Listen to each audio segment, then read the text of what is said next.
you very much. I want to get you back out to that breaking news in central Bakersfield this morning. Firefighters on the scene of an accident. A man trapped in a trash truck out there. Yeah, Camby Brown is on scene getting the latest developments. Camby, what have you learned? Let me take you right out to this, guys. We are just moments away from the man actually being rescued out of the garbage truck. Now, there's a business in the alleyway. The business owner heard this man screaming, called 911. That's when the fire department showed up to rescue this man. Now, I got to speak with the superintendent of the solid waste division, and he tells me this man has been with them for 30 years. Now, what the big concern is, when you hear someone is trapped inside of the garbage truck, the big concern is the packer going? Because he says industry-wide, this is something that everybody is fearful of because it can ultimately crush you and then kill you. And their safety procedure is to never get into that part of the truck if the truck is on. That's what happened here. The truck was turned off.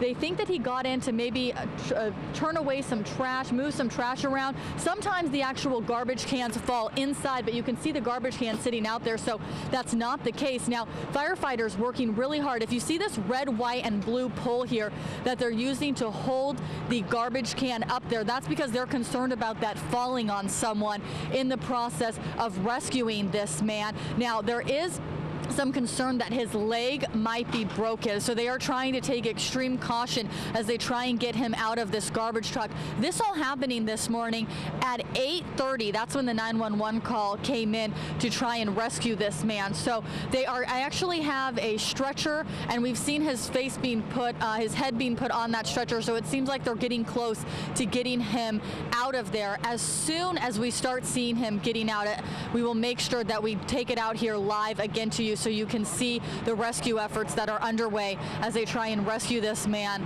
from his garbage truck. I asked Sal Moretti, the superintendent with the solid waste division, if he's ever seen anything like this before here in Bakersfield. He says he never has, but obviously it is always in this industry a big concern because of the risk of the packer still going and actually crushing him. So luckily today that is not the case, and this man is going to survive this accident. Guys? Let's talk about how he was discovered, because I understand it was a nearby business owner who called 911. Yeah, I said that in the beginning. That's right. There's an alley right over here, and the business owner heard him screaming, and that's when he called 911 to be able to get the fire department out here to rescue him. Thank goodness that that man happened to be outside, happened to hear him yelling for help so that they could get out here as soon as possible to make sure that his injuries weren't even greater than what they already were. I'm also told that by the solid waste division that it's not uncommon for them to actually get back there. This isn't something that he was doing wrong, because occasionally those cans do fall in, or you kind of need to sift through the trash to make sure that everything's going to be working properly. And it just so happened that he slipped, possibly fell. That's what they're thinking happened in this case. And so that's when he actually fell in there, and now this rescue operation underway. How long has this rescue operation been in place, and how much longer do they believe it will take? Well, again, that happened at 8:30 this morning. So until then, you know, obviously I haven't really been checking a clock at the moment because we've been really actively watching this to see what's going on here. We haven't gotten a chance to talk with the fire chief because, as you can imagine, number one concern here is to get this man out and rescued. So it's not known how much longer these efforts are going to be underway, but I did tell you guys that I saw his head being placed on that stretcher. So it looks like it could be any moment now for him to finally be rescued. Hey, Camby, you mentioned earlier that he had a broken leg. Do we have any indication that that's the extent of his injuries, or that he may have a broken leg? That seems to be the only big concern right now, is that broken leg. And again, it's not really known if it is for sure broken, because obviously he's stuck in there. They're just judging that based on what the pain that he's complaining of being stuck inside there.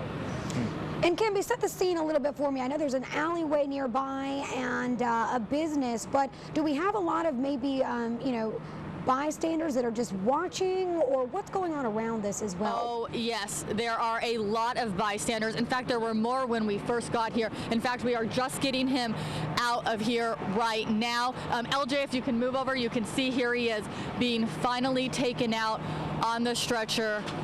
This is really miraculously saving him, because this is just amazing to be out here to see this. He's stuck in there, calls for help.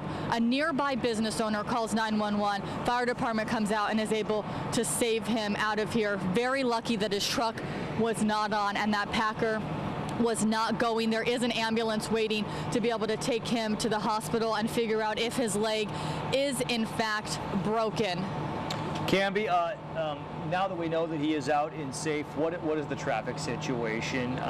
Is it a busy street, or are there any problems with getting around there? You know what? It's really not a busy street. Okay. It's right off of our street, very near the Maya Cinemas over in that area. It's a residential area. Obviously, the garbage truck was in here collecting the trash cans from this residential community, but we're not seeing a very big traffic situation whatsoever. All right. Camby Brown, thank you very much. The man appears to be safe. We'll let you get back out there to try to find some more details for us if you can. Meantime, Aaron Perlman is joining us. So we'll be right back after a break.